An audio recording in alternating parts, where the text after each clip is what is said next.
C. Joseph Vijay எனும் நான்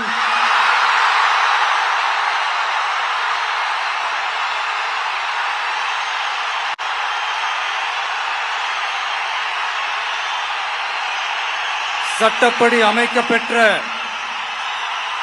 இந்திய அரசியல் அமைப்பின்பால் உண்மையான நம்பிக்கையும் மாறா பற்றும் கொண்டிருப்பேன் என்றும்